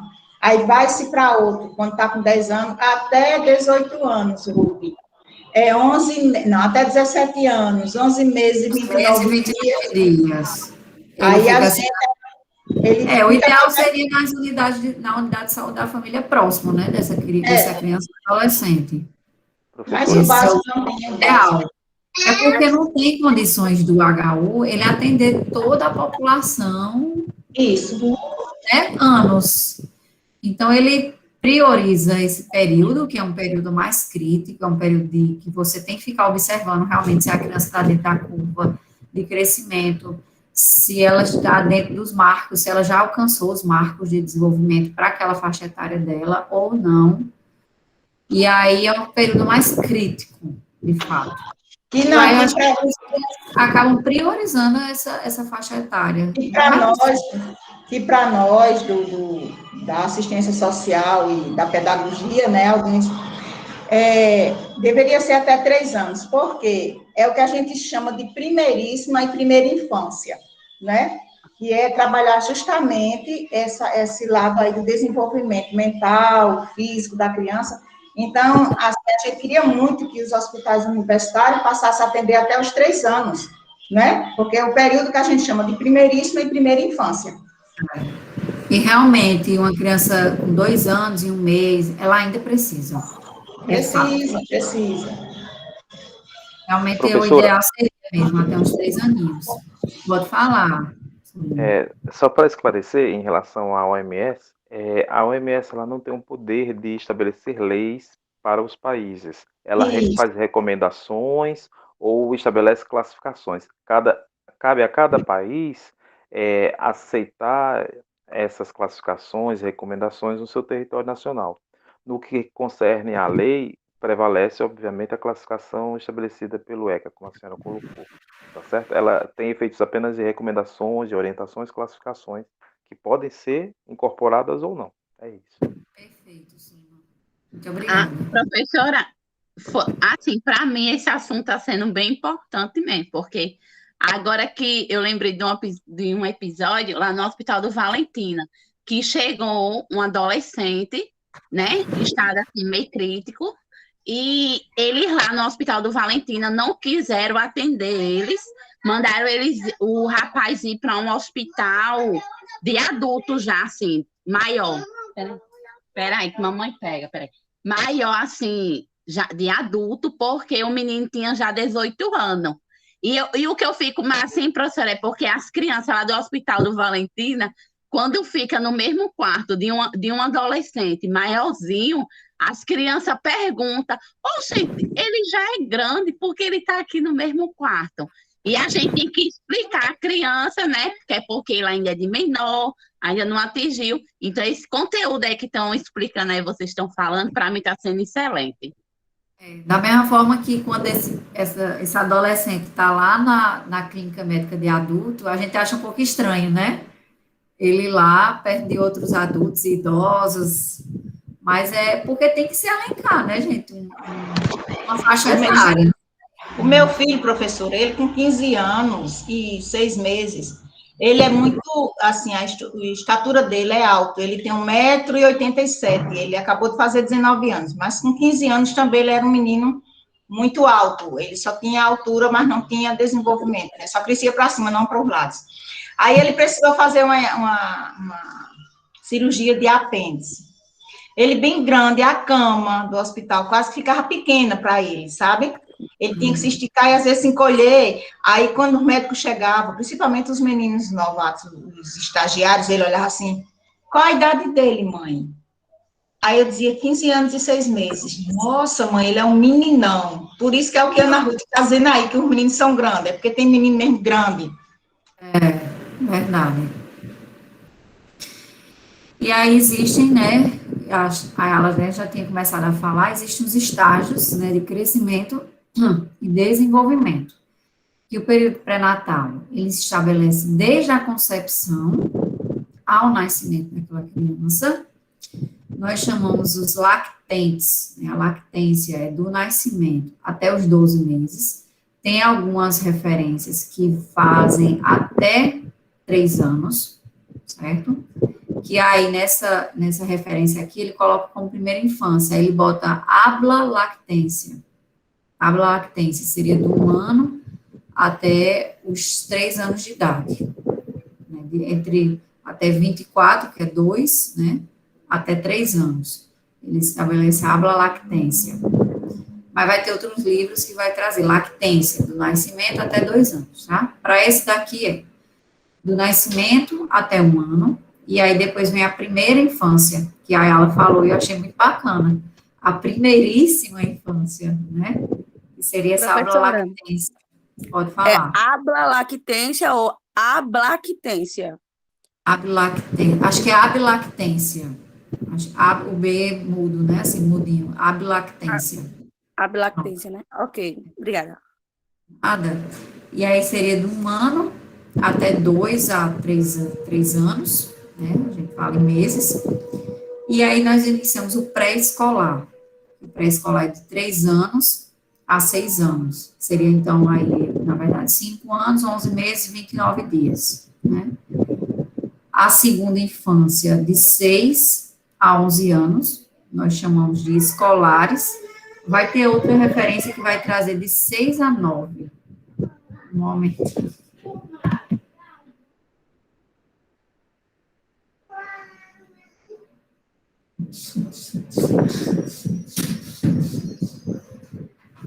E vai trazer de 6 anos.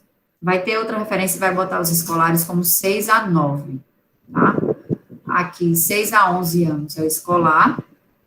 E uma infância tardia seria de 11 a 18 anos. Então, assim, são vários estágios. O que a gente espera para esse período pré-natal é uma coisa, o que eu espero do lactente já são outras coisas que eu vou avaliar, o que eu espero da primeira infância, né, tem outros aspectos e assim por diante. São diferentes aspectos avaliados. Aí, são estágios diferentes. Né? E a gente vai percebendo que o indivíduo vai tendo muitas diferenças, né, nesse crescimento e nesse desenvolvimento. Aqui nós temos o feto, né, a cabecinha bem maior, né, bem desproporcional com relação ao corpo. Ainda aqui o feto, quando é o recém-nascido, ele também ainda tem uma cabecinha, né, maior. E vai se passando o tempo, aqui 2 anos, fica um pouco, né, ainda é desproporcional um pouco a cabeça para o que a gente está acostumado no adulto, né, a cabeça para o corpinho, até que o corpo vai crescendo, a cabeça, ela, nos primeiros anos de vida, estipula-se que até 2 anos de vida, a criança, ela tem um crescimento cerebral de 50% do que vai ser o tamanho do cérebro dela na idade adulta.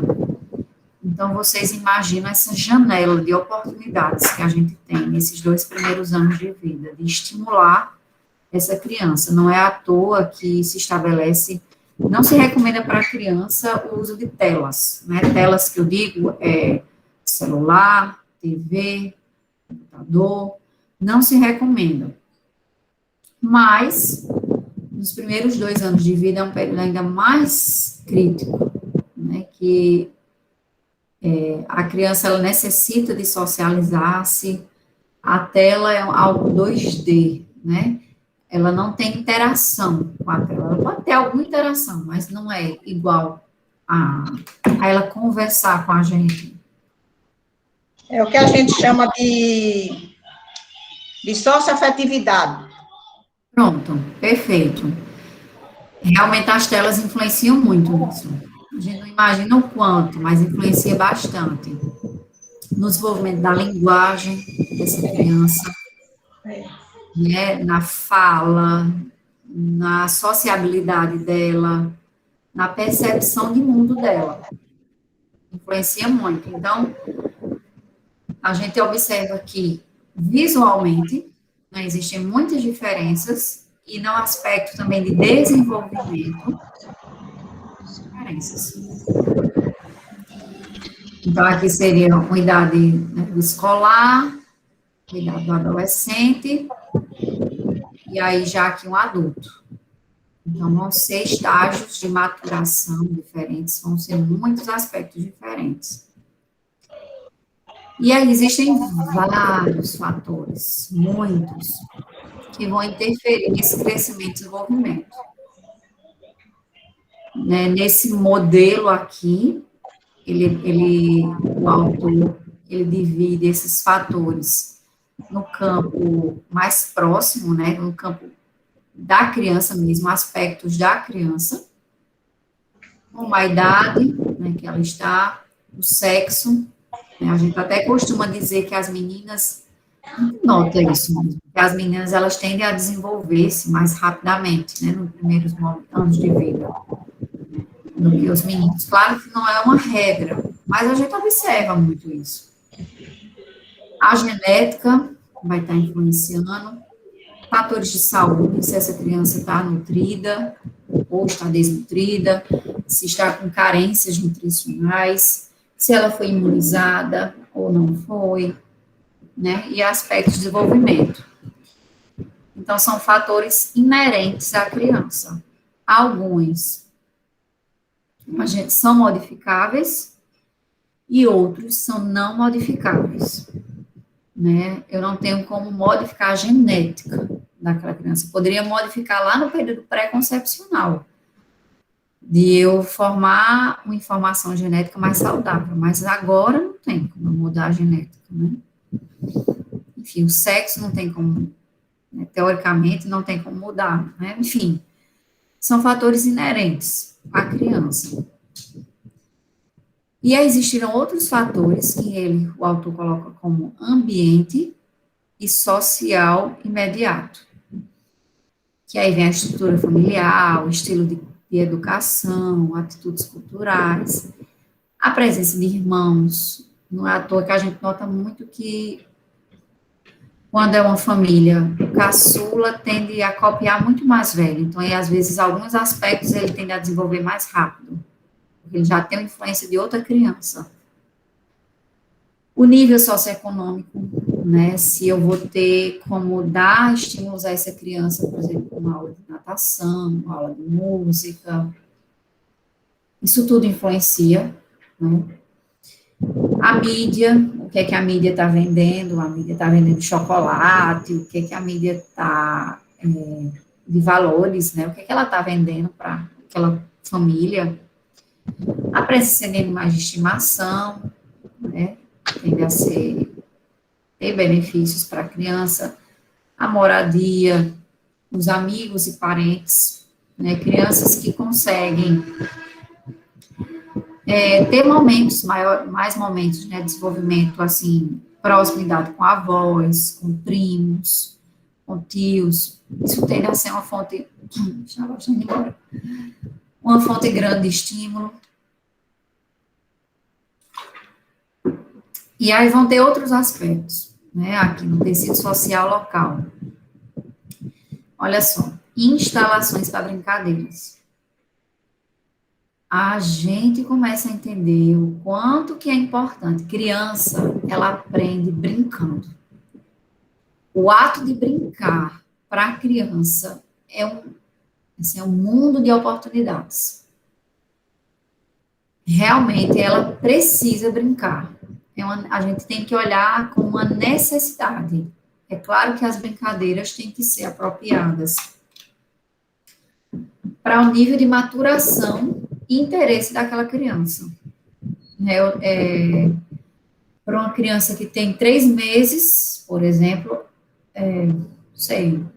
É o sensorial, professora, porque eu trabalho brincar da criança. Então, justamente, o programa, ele traz para a gente, a criança de 0 a 3 meses é os sensoriais, sabe? Aquela coisa que faça barulho, é os pés dela, a gente trabalha com os pés, trabalha com as mãos.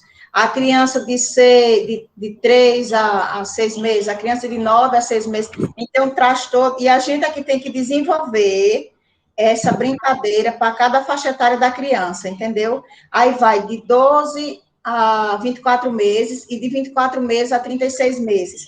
Aí, para cada faixa etária, tem um brinquedo, tem um tipo de brincadeira. A semana passada, eu levei para uma criança de 11 meses o brincar na banheira. Aí eu pedi, porque a gente tem que criar, entendeu? A faixa etária, a gente tem a faixa etária, vem somente explicando, mas não diz o que a gente tem que fazer. Aí eu levei com uma criança de 11 meses, que eu atendo, o brincar na banheira. Aí a criança estava dormindo, mas aí eu pedi para a mãe depois fazer um vídeo e mandar para mim. Aí deixei as orientações com a mãe. Coloca uma tampinha de garrafa, porque o trabalhar da gente, a gente não trabalha brinquedo industrializado. Pega uma tampinha de garrafa, mãe, bota dentro da banheira, elas ficam boiando, pega uma peneira e dá para ele pescar, porque ele vai trabalhar a cognição da criança e a socioafetividade dele com a mãe, né, com a cuidadora. A coordenação motora. A coordenação motora, aí vai fazer tudo, a cognição, a coordenação motora e a socioafetividade com a cuidadora, que a gente chama mãe, a gente chama a cuidadora. Então, para cada faixa etária, a gente leva um brinquedo. A criança de 2 anos, aí a gente leva, pede para a mãe desenhar uma risca no chão, se não tiver giz, se for de areia, o quintal, a mãe é muito pobre, a família é muito pobre, aí risca no chão, mãe, faz um risco aí com um pau no chão, aí pede para a criança, faz o risco, não faz um risco reto, sabe? Faz ele tipo S, aí pede para a criança andar em cima daquele risco, entendeu? Então, índios, outro dia, eu atendo a comunidade quilombolas, lá no Valentina, sou eu que atendo. Então, quando as meninas começaram a atender outras visitadoras, aí eu notava que tinha alguma coisa diferente. Eu disse, não, aí não pode, gente, a gente trazer a brincadeira da criança da cidade para a turma do Quilombolas. Vamos trazer para ele algo que seja na cultura deles, entendeu? Aí eu cheguei em uma casa onde a mãe não tem brinquedo nenhum para dar à criança, nenhum, professora. Aí eu disse, mãe, você não tem nenhum brinquedo aqui? Ela, não. Eu disse, então pronto. Mas tinha folha de banana no quintal, bananeira.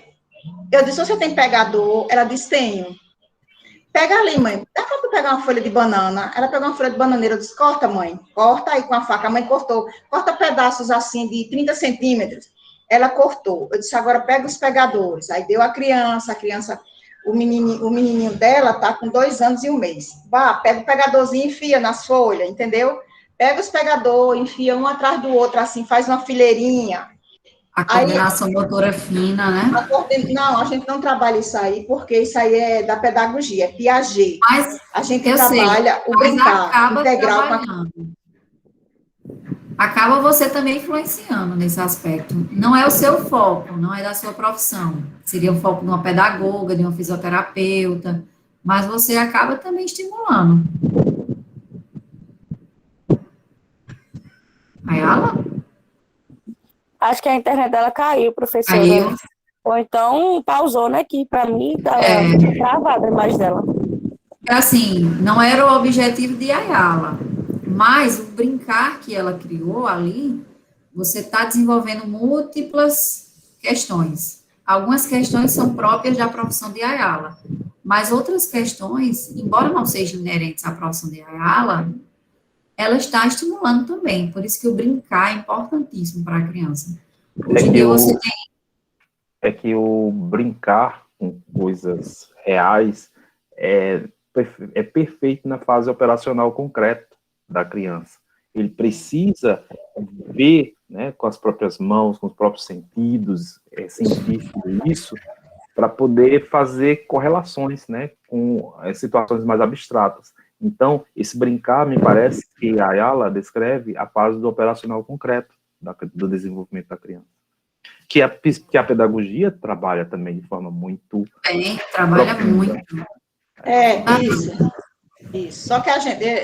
caiu o sinal. Só que a gente trabalha, Suliman, o desenvolvimento integral, que é o brincar, entendeu? No caso do fortalecimento de vínculo. A cuidadora saber a importância do brincar com a criança. Aquela questão mesmo de fortalecer o vínculo familiar, que já é difícil para essas crianças. É tanto que só é até 3 anos, o programa só abrange até 3 anos, e depois ele vai para um CREI ou para uma escola, entendeu? Se entrar no CREI, a gente não atende mais essa criança.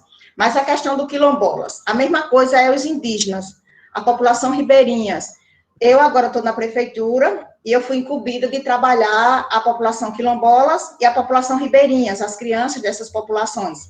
A minha supervisora, a minha diretora chamou e disse, olha, você atende quilombolas, você vai desenvolver projeto para trabalhar com os quilombolas e você vai desenvolver o projeto também da população ribeirinhas. Eu até brinquei com ela, eu disse, quem atende ribeirinhas?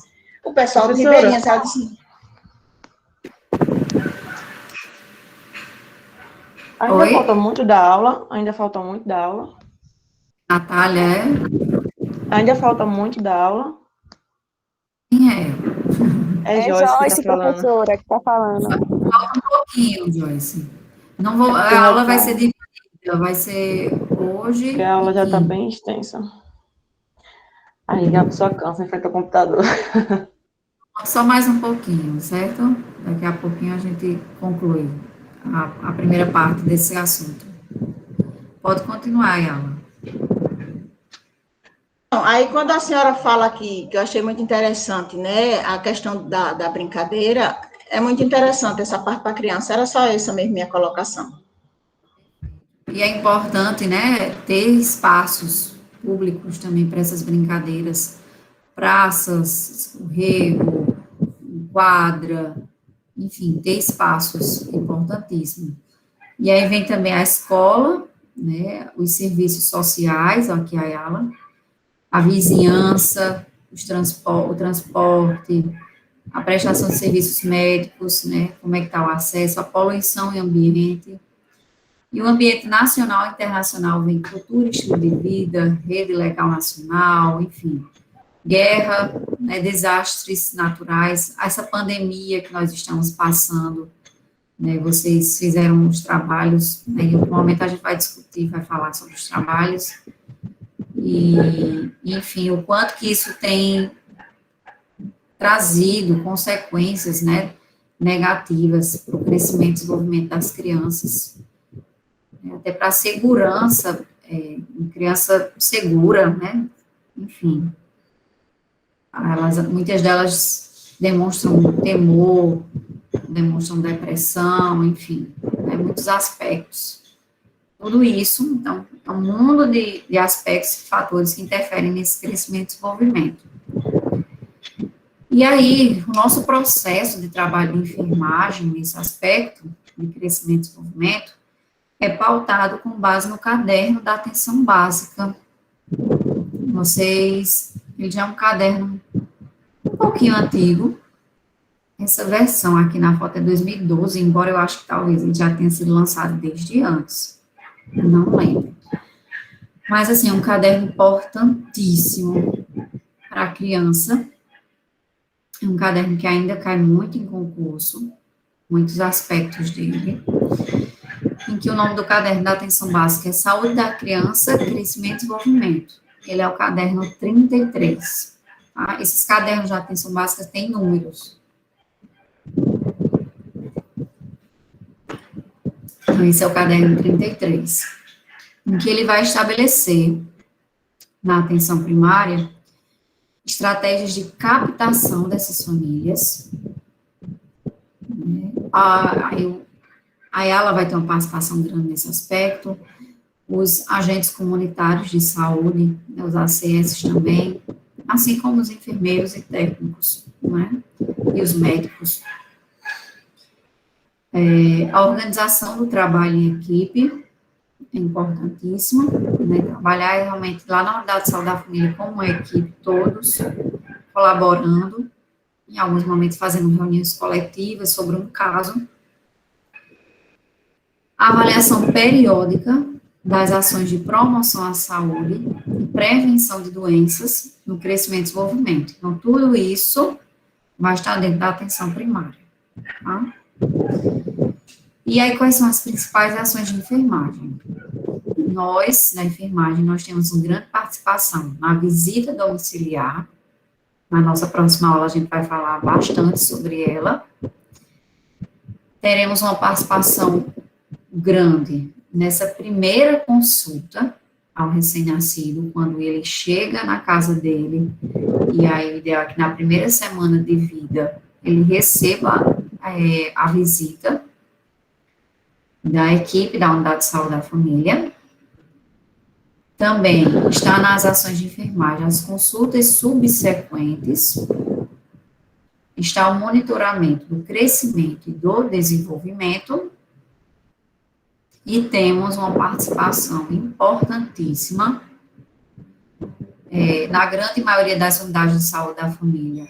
A parte de imunização fica com o técnico em enfermagem, né, quem fica mais responsável nas aplicações, e aí tem uma participação importantíssima, porque não é só você vacinar a criança, é aproveitar aquela oportunidade de vacinar a criança para avaliar outros aspectos, observar outros aspectos. Enfim, as nossas ações, pode falar. Bota um slide, por favor, rapidinho. Já, obrigada. Então, assim... Professora, o que é CD? CD é crescimento e desenvolvimento, certo? A gente... Tá bom, obrigada. Coloca essa sigla CD, crescimento e desenvolvimento. Então, assim, a gente vê aí, eu acho que já vê 6 tópicos, assim, já imaginando que é um pouquinho grande, mas não é enorme a participação da enfermagem. Gigantesca. A gente tem uma participação muito grande, né, no crescimento e desenvolvimento das crianças e as nossas ações. Eu estou colocando tópicos, né, para colocar aqui, trazer de uma forma resumida. Mas são muitas as ações em cada um desses tópicos. Tá? Então, né, aí uma foto, uma visita domiciliar, uma situação fora de uma pandemia, né, em que no primeira semana de vida, preferencialmente, a gente tem que ir lá e visitar essa família. Tá? Pronto, aí a gente vai deixar para a próxima aula cada um desses aspectos, certo? De visita domiciliar, da primeira consulta, e as consultas subsequentes e demais aspectos. Professora, Oi. Eu acho que a senhora não eu ia perguntar se a senhora disponibilizar aquele slide das aulas passadas, das aulas que estão gravadas. Eu acho que a senhora não disponibilizou por conta da atividade, não sei. E se a senhora poderia Também disponibilizar esse, se não for ter atividade. Porque aí, porque eu gosto de dar uma olhadinha antes da aula, do que vai ser falado.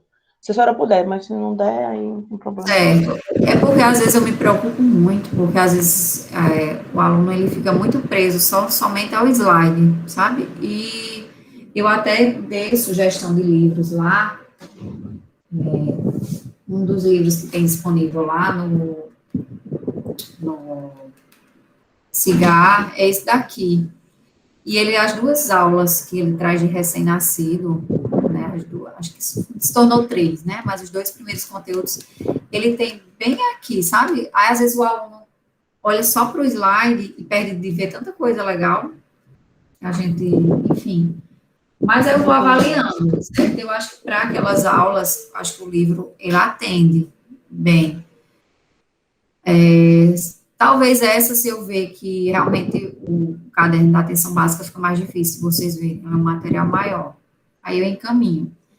Em geral, eu não encaminho, não consigo encaminhar antes, porque a verdade verdadeira é que, por mais que eu já tenha aula, um dia antes, ou nem que seja na noite antes, eu dou uma olhada e já vou modificando alguma coisa, porque sempre tem uma coisinha que a gente tem vontade de modificar, de atualizar.